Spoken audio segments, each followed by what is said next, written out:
Un missile vient de s'abattre sur ces soldats russes reconnaissables à leur langue et à leur équipement.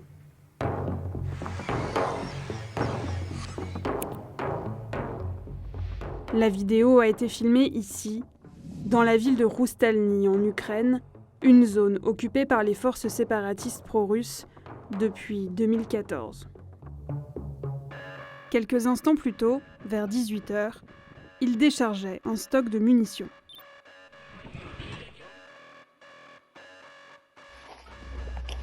Dans cette vidéo tournée au même endroit après les faits, on distingue des fragments de ces caisses de munitions, mais aussi des obus et des douilles en laiton. Ce n'est pas la première fois qu'un dépôt de munitions russe est ciblé par l'armée ukrainienne. Des images que Le Monde a pu vérifier montrent qu'au moins 52 dépôts comme celui-ci ont été frappés par l'Ukraine depuis le 29 mars. Côté russe, l'analyse d'images satellites, mais aussi des réseaux sociaux, indique que les stocks en armement sont en baisse.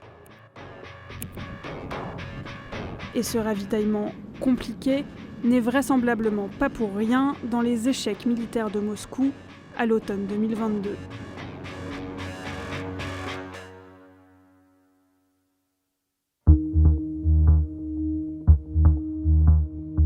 Le 4 septembre 2022, l'Ukraine lance une contre-offensive sur les positions russes.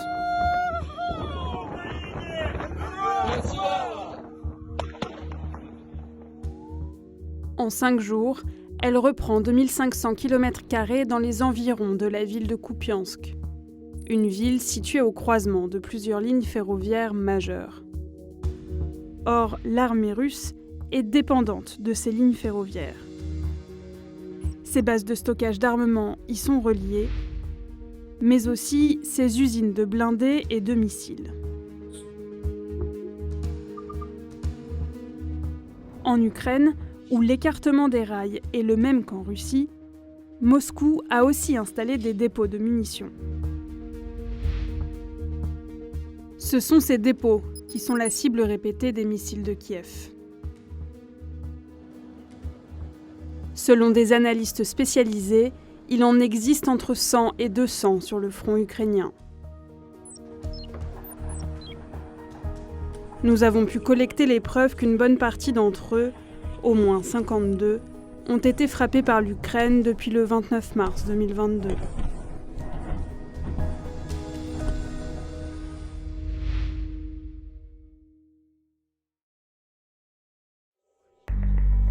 Pour alimenter le front, pas toujours proche des rails, des camions peuvent prendre le relais.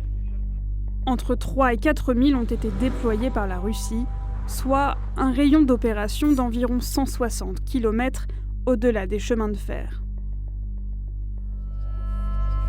Et ils sont eux aussi pris pour cible.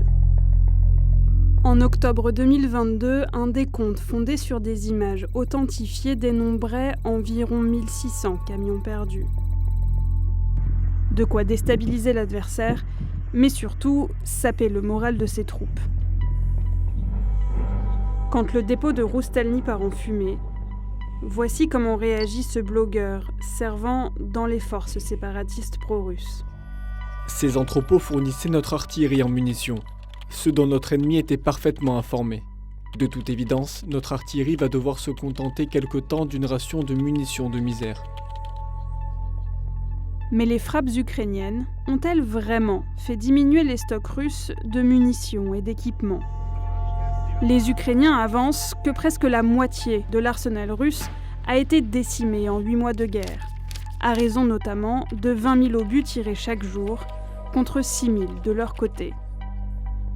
Un chiffre impossible à vérifier indépendamment. Le Monde a toutefois pu observer une baisse récente des stocks apparents dans certaines bases de stockage de munitions de l'armée russe.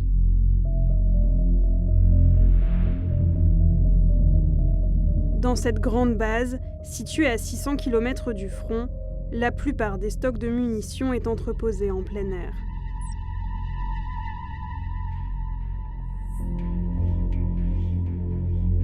Ici, entre mai et juillet 2022, plus de 1000 mètres carrés ont disparu. Selon nos calculs sur l'ensemble de la base, un total de 3540 mètres carrés a été retiré, soit près de 10% du total, en seulement 2 mois.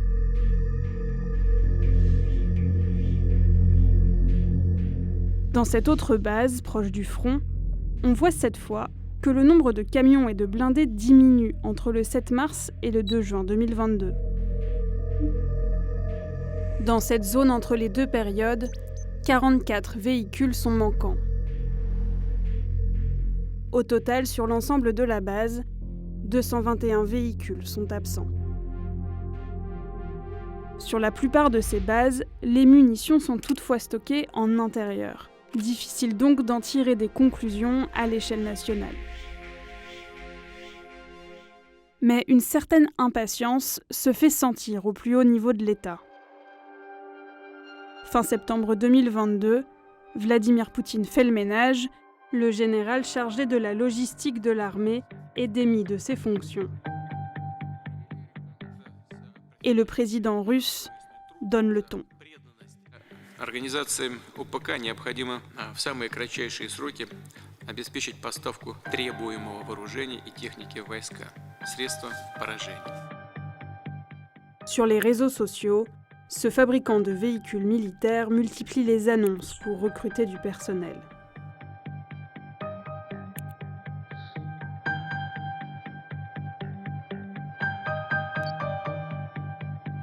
L'usine mécanique de Lipetsk cherche de toute urgence un soudeur.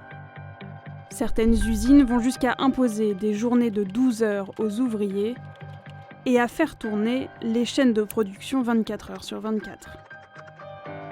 Enfin, ce fabricant de munitions promet à ses employés qu'ils seront exemptés de service militaire. Mais tout cela risque de ne pas suffire. Необходимо решить и проблему своевременного и полного обеспечения предприятий ОПК отечественными комплектующими, деталями, узлами и материалами. Pour fabriquer ces munitions les plus avancées, la Russie est largement dépendante de composants fabriqués par l'Occident. Et à cause des nouvelles sanctions, se les procurer est devenu très compliqué. Si elle veut continuer de moderniser son arsenal, elle doit donc se tourner vers d'autres pays, notamment l'Iran. Leur nombre exact est inconnu, mais à plusieurs reprises, des débris de drones kamikazes iraniens ont été retrouvés sur le front ukrainien. Ces appareils peuvent parcourir plus de 2000 km pour s'abattre sur leurs cibles. Toutes ces difficultés d'approvisionnement ne sont pas sans conséquences sur l'effort de guerre russe. Mi-septembre 2022, le ministre de la Défense reconnaît que près de 6000 Russes sont morts sur le front ukrainien. Le Pentagone estime pour sa part qu'au moins 20 000 soldats russes ont déjà perdu la vie et que près de 80 000 ne peuvent plus combattre. Et ce bilan risque de s'aggraver. Le 21 septembre 2022, Vladimir Poutine lançait la mobilisation d'au moins 300 000 réservistes. Чисто стадо, бойцов, нахуй. Хуя, пыль идет, ёпа.